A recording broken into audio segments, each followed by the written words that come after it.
Bang Jabar tidak akan begitu saja mencairkan dana pensiunan buat Aman Yani dalam jumlah besar tanpa SOP yang ketat, guys. Guys, kalian ada mikir nggak kalau si Joko Hardi Yoga itu korbannya Ririn sebelumnya? Ini Ririn ini pantasnya dihukum apa guys menurut kalian? Karena dia ini otak dari hilangnya satu keluarga ini adalah Ririn otaknya. Terus di sini teman-teman kita diskusi ya teman-teman. Saya mau bertanya sama teman-teman ini. Coba pikirkan, Aman Yani katanya adalah otak pelaku pembunuhannya. Dan Aman Yani mempunyai utang 300 juta kepada Ririn. Sekarang begini logika.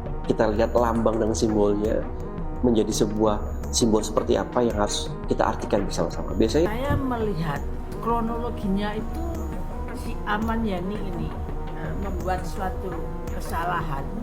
Penciptaan pelaku baru dengan pikiran manis. Gitu sebetulnya ya. Assalamualaikum warahmatullahi wabarakatuh. Bagaimana kabarnya?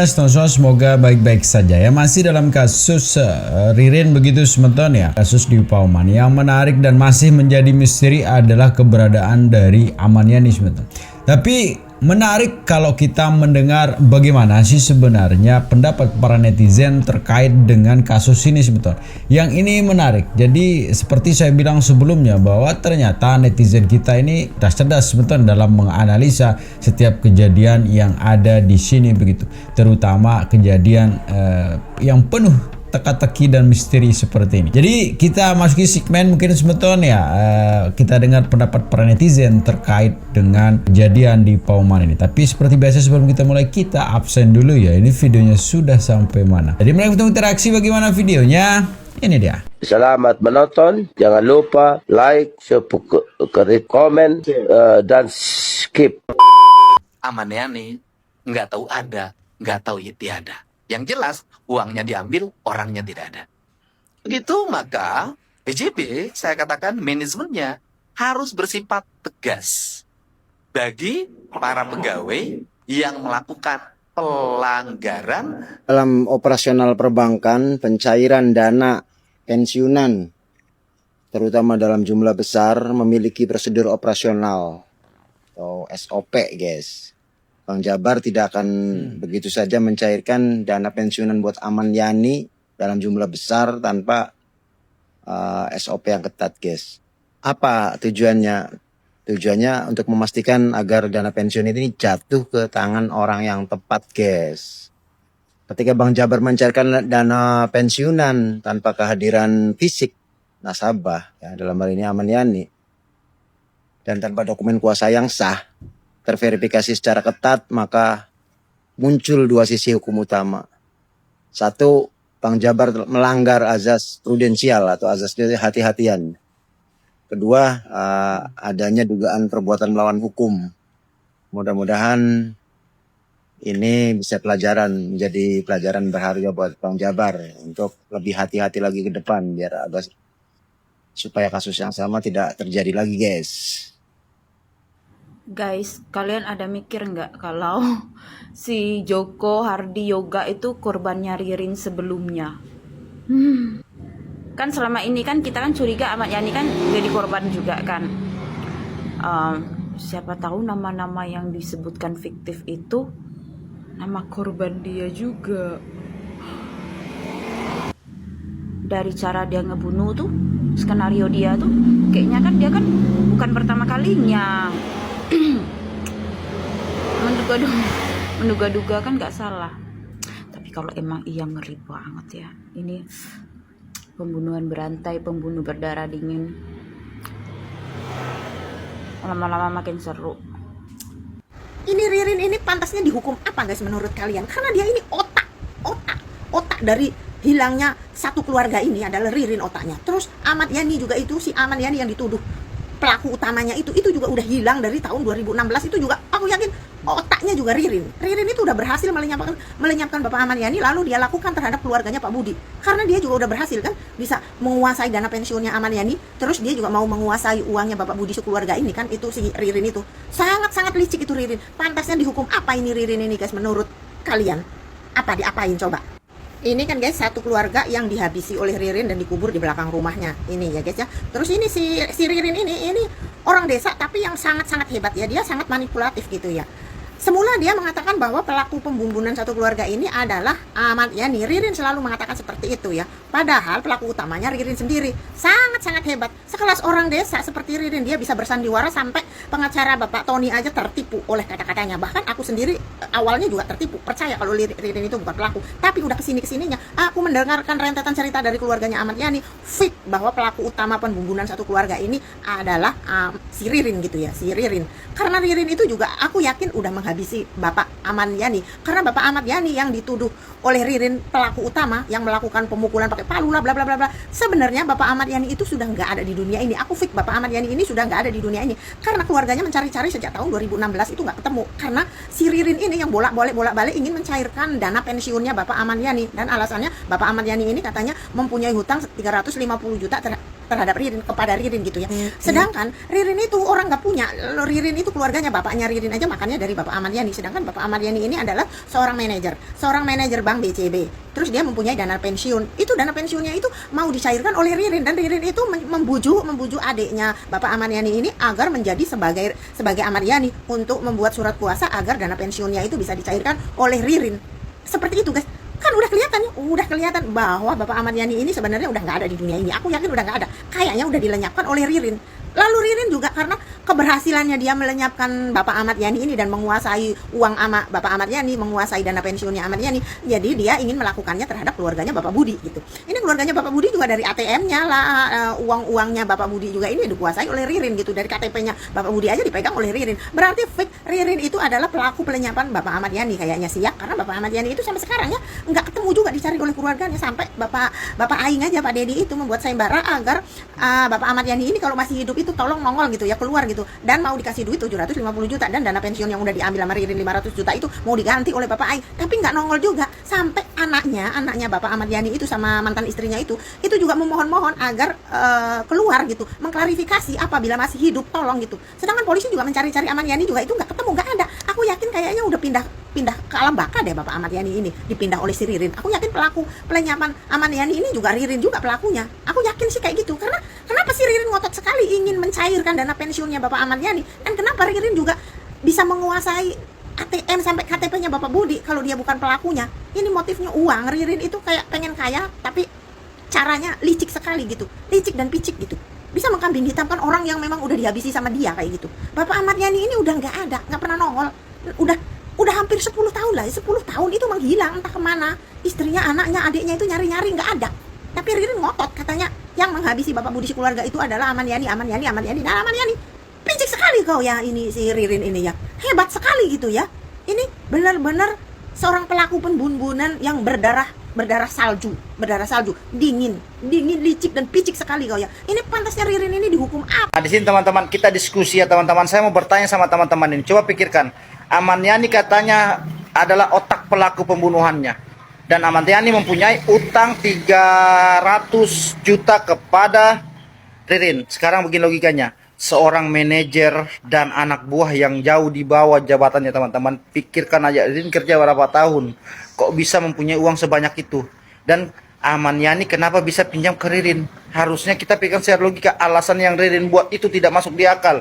Sampai dia mau mencairkan dana pensiunan karena katanya ada utangnya Ahmad Yani. Kalau kita pikir secara logika teman-teman ya, teman-teman di sini harusnya yang lebih banyak uangnya Ahmad Yani. Apalagi didengar-dengar Ahmad Yani itu ada katanya mengambil uang yang tidak selesai 24 miliar. Apakah Ahmad Yani akan utang ke Ririn 300 juta? Masuk di akal dah teman-teman. Coba teman-teman bayangkan. Alasan itu aja saya sudah curiga ini kepada Ririn. Makanya saya sudah bisa pastikan Ririn lah pelakunya ini. Terus sama siapa dia? Bisa jadi sama si Priyo. Makanya saling menyembunyikan kesalahan agar si Ririn tidak menyanyi. Ya teman-teman. Kalau menurut teman-teman seperti apa? Bisa komentar di bawah teman-teman. Nanti kita lihat lambang dan simbolnya menjadi sebuah simbol seperti apa yang harus kita artikan bersama-sama. Biasanya saya live, tapi karena kondisi saya tidak memungkinkan saat ini, mungkin untuk awal saya coba untuk mencari tahu simbolnya dulu. Baik teman-teman, yang menjadi misteri adalah saya melihat memantau beritanya, yaitu keberadaan Ahmad Yani ya. Keberadaan Ahmad Yani kakak ipar atau pamannya Ririn ini yang seringkali diutarakan atau disebutkan oleh Ririn di dalam persidangan beberapa hari yang lalu ya, dan juga Ahmad Yani juga disebutkan oleh pengacaranya Ririn ya, bahwa dialah pelaku sebenarnya menurut dari kesaksian dari Ririn ya. Jadi di manakah keberadaan Ahmad Yani?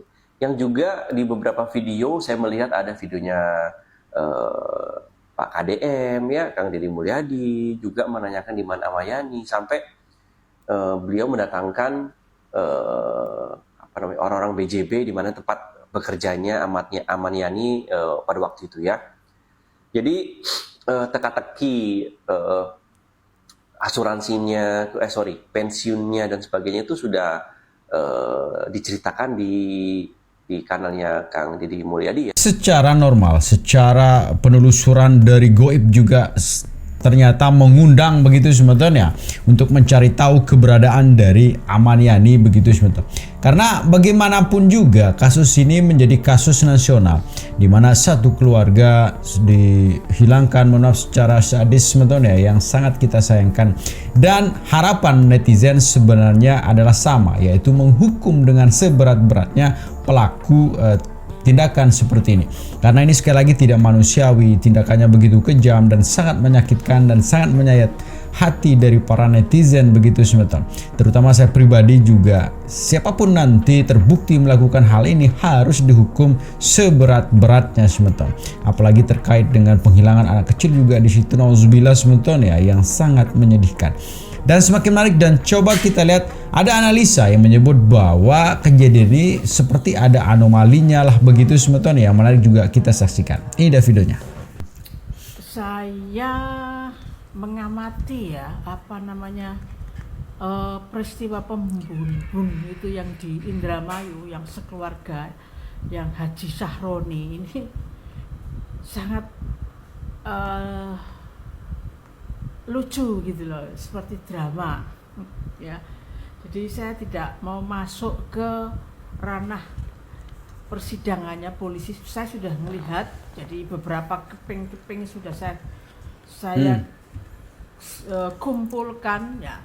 Saya ingin menyoroti mengenai Ahmad Yani ini ya, Bank BJP dan keluarganya, khususnya anak istri ya.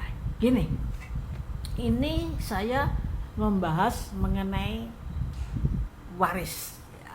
Gini, saya melihat kronologinya itu si Ahmad Yani ini membuat suatu kesalahan ya di Bank BJP, di mana dia sebagai pejabat ya untuk pengambil keputusan orang-orang debitur sehingga mudah, maka ada dugaan menerima fee dari orang-orang yang mengambil kredit sehingga lancar, dan berapa nominalnya saya tidak mau terlalu detail ya, dan akhirnya dikeluarkan dengan tidak hormat.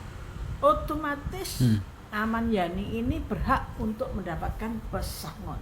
Nah, dan ketika Ahmad Yani pergi ke rumah orang tuanya, dikatakan bahwa kamu dipecat, enggak, saya mengundurkan diri dan lain sebagainya.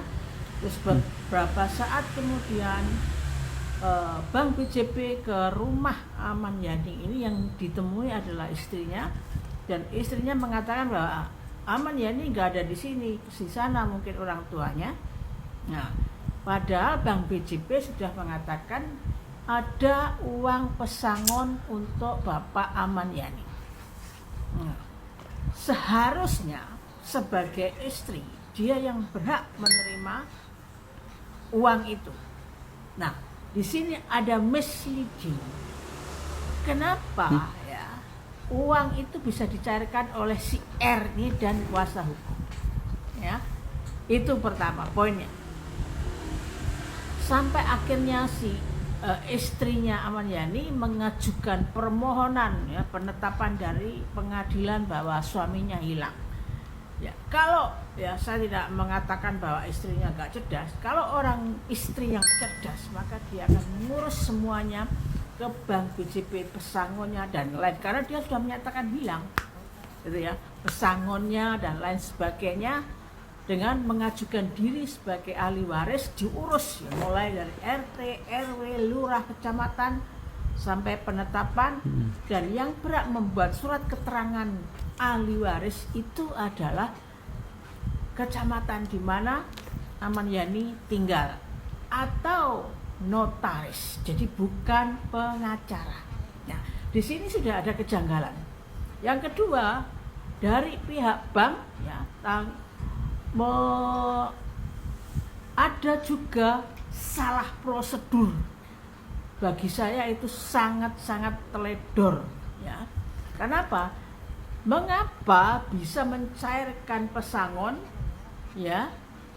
Surat warisnya itu kan sudah tahu istrinya ada. Kenapa bisa jatuh ke ponakan dan kuasa hukum? Atas dasarnya apa? Legal standingnya apa? Bank mencairkan ini ya, cacat hukum ya. Ini cacat prosedur.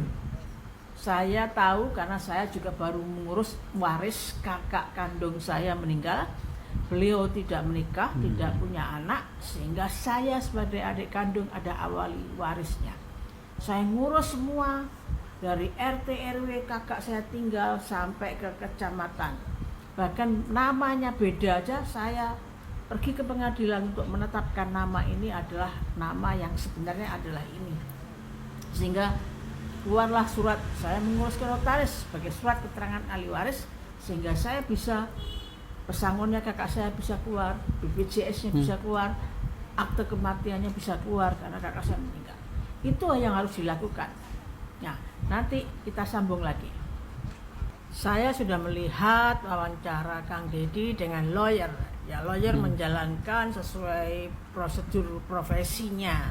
Tetapi saya melihat ada satu yang ganjil, yaitu tentang permintaan mendatangkan ahli waris dan tanda tangan ahli waris. Kalau di sini ahli waris yang masih ada adalah anak-anaknya, dan saya mendengar pada wawancara itu anak-anaknya tidak mau hadir.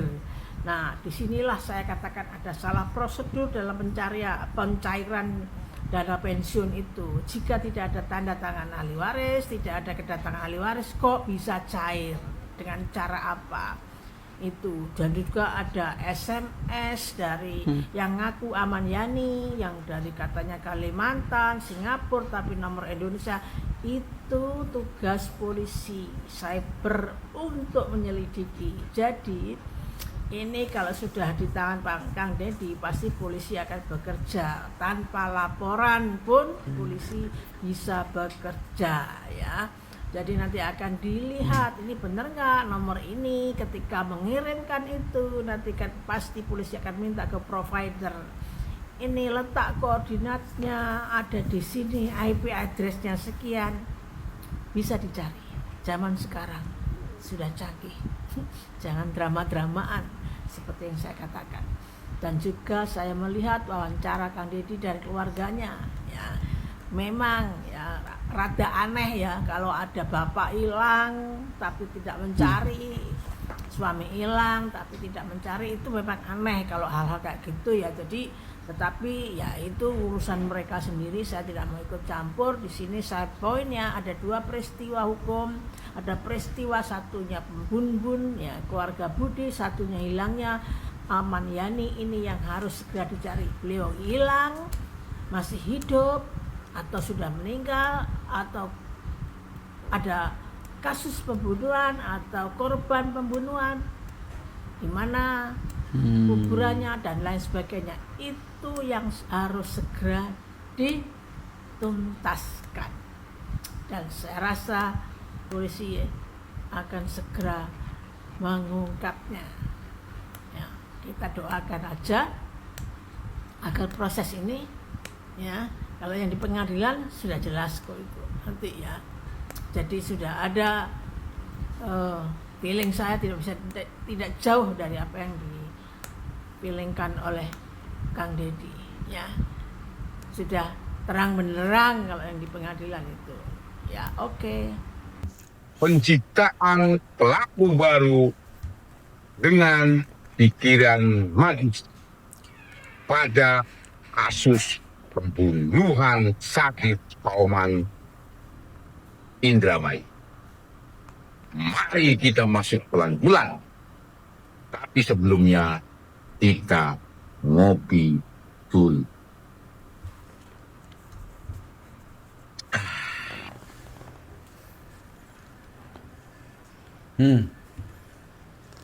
Penciptaan pelaku baru adalah upaya menciptakan realitas alternatif dengan berpikir dengan cara membiaskan opini serta memfabrikasi total tokoh dan peristiwa.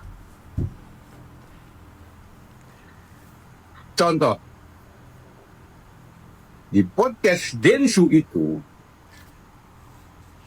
semua yang digali oleh Densu itu hasil cerita. Semuanya narasi yang rapi. Seolah-olah ada versi lain tanpa materi. Jadi diproduksi, difabrikasi, dikapitalisasi bahwa ada tokoh-tokoh lain, ada peristiwa lain. Semua difabrikasi dengan total. Pikiran magis. Percaya pada sesuatu hanya karena ceritanya rapi dan emosional tanpa bukti material. Lalu kemudian masuk pada pengadilan publik, menciptakan pelaku baru sebagai puncak pikiran magis, menghidupkan sesuatu yang tidak pernah ada, kemudian membunuhnya di pengadilan publik.